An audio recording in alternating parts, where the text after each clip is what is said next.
আমাদের হোয়াটসঅ্যাপ গ্রুপের আলোচনাকে ধরে একটা নিউজ করা হয়েছিল, যেটা আমার কাছে প্রচন্ড শকিং লেগেছিল। যে আপনি একটা সংগঠনের হোয়াটসঅ্যাপ গ্রুপ থেকে কেউ একজন ধরে নিলাম যে খবরটা লিক করেছে বা পাচার করেছে, এটা নিয়ে কিভাবে নিউজ হতে পারে? একেবারে হুবহু কে কি বলেছে ওই কোটেশন সহ। যাই হোক, তো এইটা এইটা আসলে আমি জানি না যে এইভাবে নিউজ করা যায় কিনা। আর আসিফ এবং মাহফুজ অবশ্যই তারা সরকারে আছেন, কিন্তু তারা তো আসলে এইখানে আমাদের প্রতিনিধি হিসেবে নাই, মানে তারা তো এনসিপির কেউ না।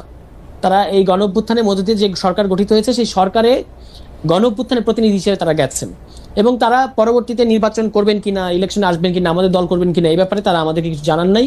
এবং আমরা নাহিদ ইসলাম আসার আগে আমরা নাহিদকে বলেছিলাম যে আপনি যদি দল করতে চান তাহলে আপনাকে আপনার পথ ছেড়ে দিয়ে আসতে হবে। তিনি সিদ্ধান্ত নিয়েছেন যে তিনি রাজনীতি করবেন।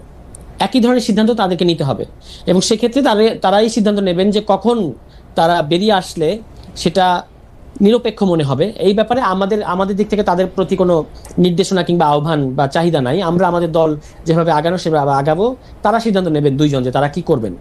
আর যেটা নাহিদের যে কথাটাকে আপনি বলেছেন যে বিএনপি দ্বারা প্রভাবিত, এটা কিন্তু আমি নিজে বিভিন্ন জায়গায় গিয়ে দেখেছি যেটা কিরকম নির্মম সত্য। একটা ওয়ার্ড কমিটির সভাপতি বিএনপি, তার যে পরিমাণ ইনফ্লুয়েন্স ইউএনও অফিসে, যেভাবে তারা কাজগুলো মানে বৈধ অবৈধ উপায়ে নিয়ে যায়, এবং এক ধরনের ত্রাসের একটা রাজত্ব তারা কায়েম করেছে এই ওসি, এসপি, ডিসি এবং ইউএনও, বিশেষত এই চার আরো আছে এসি ল্যান্ড সহ উপজেলা নির্বাহী অফিসার, সড়কের যে বিভিন্ন অফিসার, এই যে স্থানীয় পর্যায়ে একটা জেলায় যে সমস্ত সরকারি অফিস বা রাষ্ট্রীয় দপ্তর আছে, সেখানে দোর্দণ্ড প্রতাপ এখন এই মুহূর্তে বিএনপি। না, আপনার কাছে এইটা মনে হয় না তুষার, এটা এমন মনে হয় না যে এটা এমনও হইতে পারে যে ওয়ার্ড পর্যায়ে যিনি আসলে কাজটি নিয়ে যাচ্ছেন বা যে কন্ট্রাক্টর কাজটি নিয়ে যাচ্ছেন, তিনি অনেকদিন ধরে কন্ট্রাক্টর হিসাবে আছেন, 10 বছর 15 বছর। সেরকম না, আমাদের কাছে তো এনসিপি তো খুবই প্রকাশ করেছে, এনসিপি তো এটা হতাশাও প্রকাশ করেছেন আমাদের কাছে কেউ কেউ, যে এটা তারা এক ধরনের চাপ প্রয়োগ করে নিয়ে যাচ্ছে, বা সাংগঠনিক যে তাদের শক্তি আছে এটা দেখিয়ে তারা নিয়ে যাচ্ছে।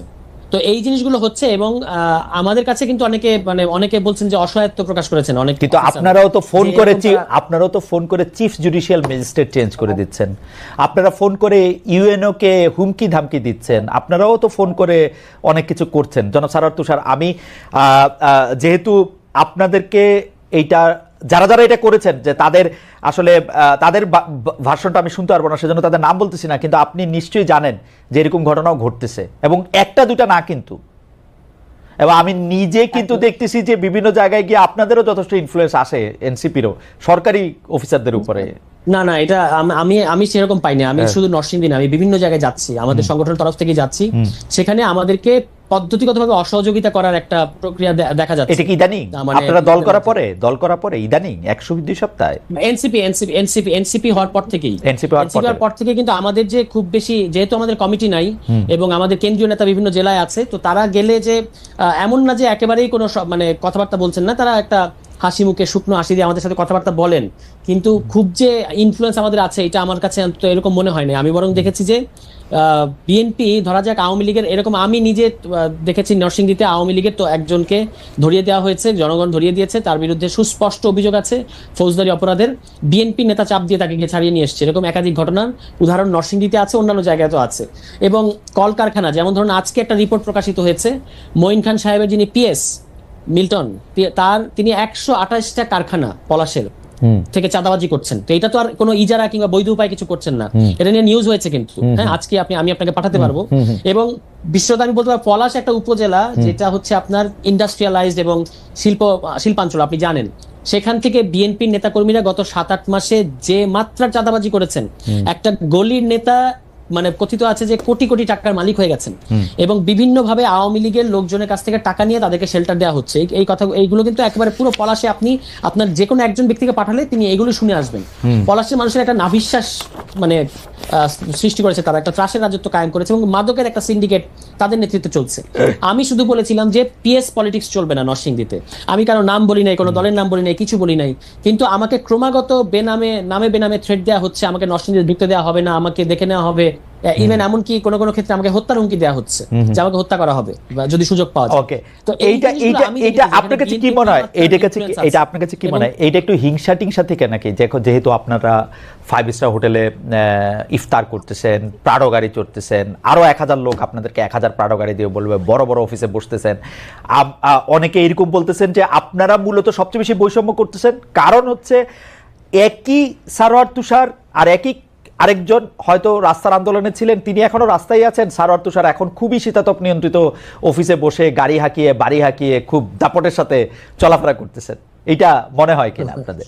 না না ভাই, আমি আহ্বান জানাতে চাই। আমাদের তো একটা দুদক নামে একটা প্রতিষ্ঠান আছে, আমাদের দলের তরফ থেকে সর্বশেষ জেনারেল মিটিং এ কিন্তু আমাদের আহ্বায়ক পরিষ্কার ভাবে বলেছেন যে আমাদের সকল কেন্দ্রীয় নেতাকে তাদের সম্পদের হিসাব দিতে হবে, মানে তারা তাদের সোর্স অফ ইনকাম কি এবং তারা কিভাবে সম্পদটা যদি বেড়েও থাকে সেটা কিভাবে বাড়ছে এটা তাদেরকে দেখাতে হবে। এবং আমি এটা জাতীয় নাগরিক কমিটি পর্যায়ে আহ্বান জানিয়েছিলাম যে আপনারা দুদকের কাছ থেকে একটা তদন্ত করেন যে যারা জাতীয় নাগরিক কমিটিতে ছিল তারা আসলে জাতীয় নাগরিক কমিটির 5-6 মাস কাজ করার পরে আসলে কি তাদের অর্থনৈতিক স্ট্যাটাসের কোনো এমন কোনো পরিবর্তন হয়েছে কিনা যেটাকে সন্দেহ করা চলে। যদি সেটা সন্দেহ করা চলে অবশ্যই এটা প্রকাশ করা না, কিন্তু আপনারও তো নিজস্ব সম্পদ দলে আসার আগে কোন জায়গায় আসে, পরে কোন জায়গায় আসে সেটা প্রকাশ করতে পারতেন, ওয়েবসাইটে আমরা দেখে নিতে পারতাম।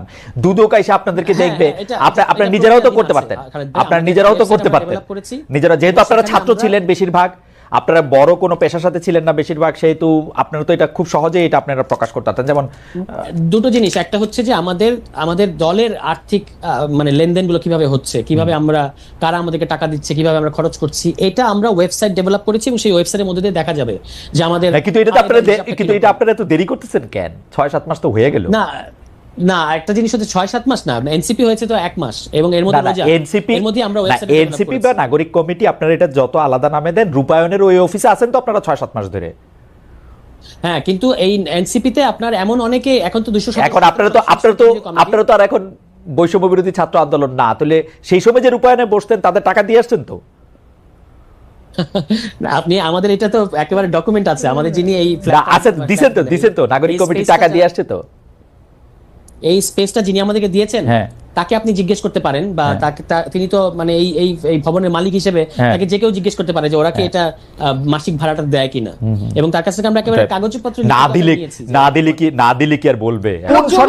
এই রিপোর্টটা করলো জমিন, যখন এই রিপোর্টটা করলো সেখানে কিন্তু সে নাহিদ ইসলামের এপিএসসি বলেছে, এটা নিয়ে কিন্তু স্বীকারও করেছে যে এটা, এবং তারা একটা ফোন দিয়ে কিন্তু দুজনের কাউকে জিজ্ঞেস করে নাই যে এরকম একটা অভিযোগ আপনি জানেন না তাদেরকে ফোন দিয়ে জিজ্ঞেস করা হয়েছে। আপনি সাংবিধান, সেটা তো বলাই হয়েছে, তারা দুইজনই বলেছে যে ফোন দিয়ে জিজ্ঞেস করা হয় না। আমি কেন না জেনে কেন তারা ফোন দিয়ে জিজ্ঞেস করা হয় না তারা বলছে কারণ তারা ফোন ধরেন না।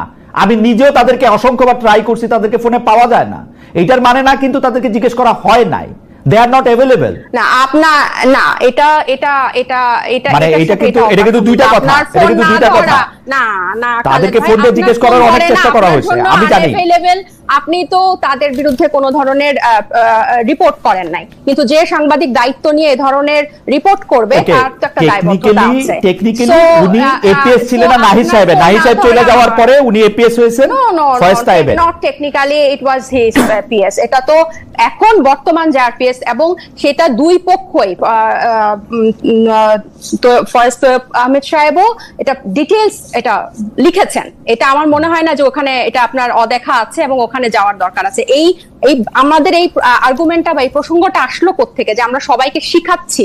আমরা কিন্তু শিখাচ্ছি না। আপনার যদি ভুল হয়, প্রমাণ থাকে, সেটা স্পষ্টভাবেই কিন্তু আসছে এবং চতুর্দিক থেকে আসছে, সিস্টেমেটিক্যালি আসছে। আমি নিজেও সেটা মানে প্রতিনিয়ত ফেস করছি। সো আমি বললাম যে কথাটা বলা হচ্ছে, যে স্টেটমেন্টটা দেওয়া হচ্ছে, সেটা যদি টুইস্টেড না হয় বা না ঘোরায়, আমরা এগুলো শিকার হচ্ছি দেখেই আমরা এই কথাগুলো অ্যাড্রেস করছি। এবার আপনি যেটা পরের প্রশ্নে যেটা গেলেন, যে আমি যখন আপনার অনুষ্ঠানে গত লাস্ট বার এসেছিলাম, যে আপনারা বলেছিলেন যে এটা আমরা রেগুলার বলছি, এটা অস্বীকার করার উপায় না, যেটা আমাদের যথেষ্ট দেরি হয়ে গেছে, অনেক দেরি হয়েছে। এবং যেহেতু প্রতিদিন দলে এগুলো নিয়ে কথা হচ্ছে, মিটিং এ থাকছি, সো এটা আমি বুঝি যে এটা কতটা একটা জটিল প্রক্রিয়া একটা নতুন দলের জন্য। কারণ এই গঠনতন্ত্র বা ফিনান্সিয়াল পলিসি, এটা কিন্তু মানে বেসিক, এটা একদিন দুই দিনের জন্য না, এটা কিন্তু পুরো দীর্ঘমেয়াদী একটা ব্যাপার হবে। এবং এই ক্রাউড ফান্ডিং এর মাধ্যমে যে আমাদের ফিনান্সিয়াল পলিসি এবং এটা ট্রান্সপারেন্ট ওপেন করা একটা ওয়েবসাইটের মাধ্যমে এগুলোর ড্রব্যাক গুলো নিয়ে কাজ করাটা, আমি এটা অস্বীকার করবো না যে এটা একটা দীর্ঘসূত্রিতার মধ্যে পড়েছে, কিন্তু দেরিটা আসলে আমি বলবো যে এটা টেকনিক্যাল। কারণ গতকালও আমি সারাদিন হচ্ছে পার্টি অফিসে ছিলাম, এবং টেকনিক্যাল এই কারণে বলবো যেহেতু আমাদের 217 জন সেন্ট্রাল মেম্বার, বা আপনি বলেন 200টা পরিবার থেকে উঠে এসেছে, 200টা ফ্যাক্টর থেকে উঠে এসেছে, এবং আমাদের জেনারেল বডির সবার মতামত এটাতে অনেক বড় একটা প্রাধান্য রাখে।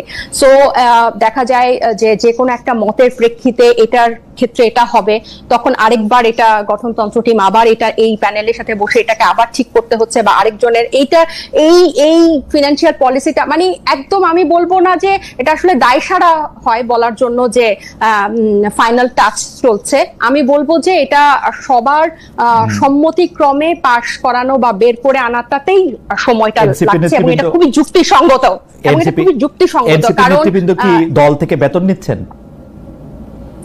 না, এটা তো এরকম তো হচ্ছে না। উল্টা আমাদের ম্যাক্সিমামই হচ্ছে কিন্তু চাকরিজীবী।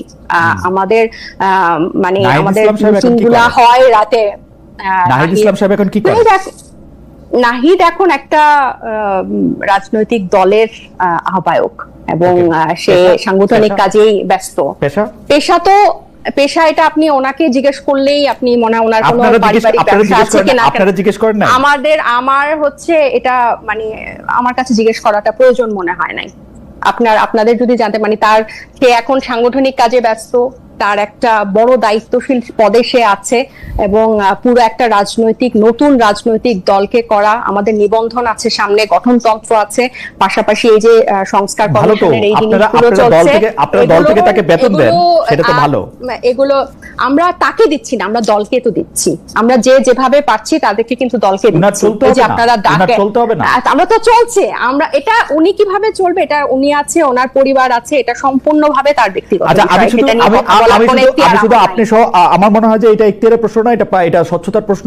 আমি একটু দর্শকদের একটু জানা রাখি, আমি কিন্তু এই প্রশ্ন যে কোনো রাজনীতিবিদকে পাই, তার দলকে পাই, আমি কিন্তু এই প্রশ্ন সবসময় করে থাকি, কনসিস্টেন্টলি করি।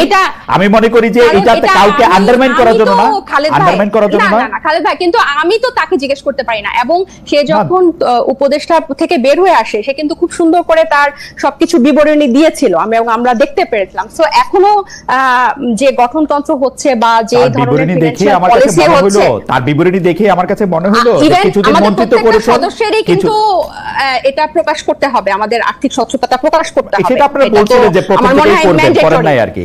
হাউএভার এটা তো আমি স্বীকার করছি যে আমাদের এই ব্যাপারগুলো আসলে এখন বলতে গেলে অনেকটা মানে মনে হয় যে কালক্ষেপণ করছি প্রত্যেক প্রোগ্রামে এসে এসে, বাট ব্যাপারটা এরকম না। এগুলোতে আমরা কাজ করছি, এবং অনেক দূর কাজ এগিয়েছে, গতবারের থেকে এখন অনেক দূর কাজ এগিয়েছে, কিন্তু জিনিসটা ফাইনালি প্রকাশ করার আগে সময় লাগছে, এটা আসলে অস্বীকার করার কোনো উপায় নেই। কিন্তু খালেদ ভাই, আমি এটা বলি যে এই যে ফিনান্সিয়াল ট্রান্সপারেন্সি যদি না থাকে, এনসিপি আসলে দাঁড়াতে পারবে না। এটা আমার ব্যক্তিগত মত। এটা ছাড়া আসলে আমি এই পর্যায়ে আপনাকে শুধু আরেকটা প্রশ্ন করি, যে সেটা হচ্ছে যে নোবেল পুরস্কার সহ আরো কিছু পুরস্কার যেমন অস্কার, পুলিৎজার, এগুলি পুরস্কারের জন্য করের আওতামুক্ত করা হয়েছে এবার বাজেটে। এর সঙ্গে কি ডক্টর ইউনূস এবং গ্রামীণ ব্যাংকের নোবেল প্রাপ্তির সংযোগ দেখেন আপনারা বা এনসিপি কেউ? অন্তর্বর্তীকালীন সরকারের সময় যে গ্রামীণ ব্যাংক এবং গ্রামীণ সংশ্লিষ্ট প্রতিষ্ঠানগুলি কর মওকুফ পাচ্ছে, বিভিন্ন লাইসেন্সের অনুমোদন পাচ্ছে খোদ ডক্টর ইউনূস, সেখানে কনফ্লিক্ট অফ ইন্টারেস্ট নিয়ে কি আপনাদের কথা হয়? আপনাদের দলের ভিতরে কি আপনাদের এটা কোনো অবস্থান আছে, নাকি আপনারা যেহেতু ডক্টর ইউনূস প্রথমেই স্বীকার করে নিছেন যে আপনারা হচ্ছেন তার নিয়োগকর্তা, সেজন্য আপনারা কখনোই তার সমালোচনা করবেন না, এটা মোটামুটি ভাবে ঠিক করা আছে, তাই তো? না, এইটার সমালোচনা, এই সংবাদটা যখন আসে তখন আমরা কালকে সবাই মিটিং এ ছিলাম অন্য একটা গুরুত্বপূর্ণ বিষয়ে, কিন্তু ওনার সমালোচনা মনে হয় মানে করি না, এটা আসলে একেবারেই ভুল। এটাকে কনফ্লিক্ট অফ ইন্টারেস্ট মনে করেন কিনা?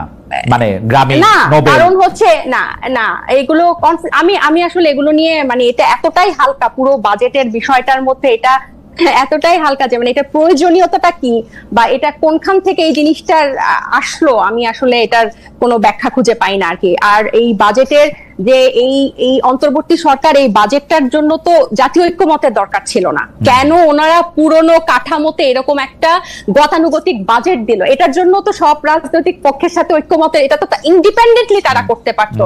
কেন তারা এরকম একটা সুযোগ হারালো যে একটা জনমুখী বৈষম্যহীন একটা বাজেট তারা দেশকে উপহার দিতে পারতো, যেটা পরবর্তী সরকার এসে চাপে থাকতো যে এটার থেকে আমি এখন বিক করতে পারবো না। আমি জাস্ট এক লাইন একটু বলি, জি বলেন। তারা কি এই যে অর্থনৈতিক সংস্কার নিয়ে কিন্তু তাদের কাছে 2টা প্রতিবেদন ছিল, আমরা এগুলা নিয়ে কোনো আলোচনা দেখলাম না, একদম দায়সারা ভাবে যেন বাজেটটাকে অনেকটা ওনই করেন না, আমি এটা আমার ব্যক্তিগত মত যে ওনই করেন না এমন ভাবে বাজেটটা আসলে প্রদান করা হয়েছে। অর্থনৈতিক সংস্কারের 2টা প্রতিবেদন কিন্তু ছিল, শ্বেতপত্র কমিটি, টাস্কফোর্স কমিটি, এগুলোর কোনো কিছু আমরা দেখলাম না। এবং যে প্রবৃদ্ধির হার কমছে, এদিকে জিডিপি শতাংশ 31% মতো দেখাচ্ছে, মানে অসঙ্গতি রেখে বিভিন্ন যে তথ্যপত্র ভিত্তিতে যে বাজেটটা হয় এগুলো সব পুরনোটাতে রেখে এটার তো সমালোচনা আমি আপনার অনুষ্ঠানের মাধ্যমেই করছি।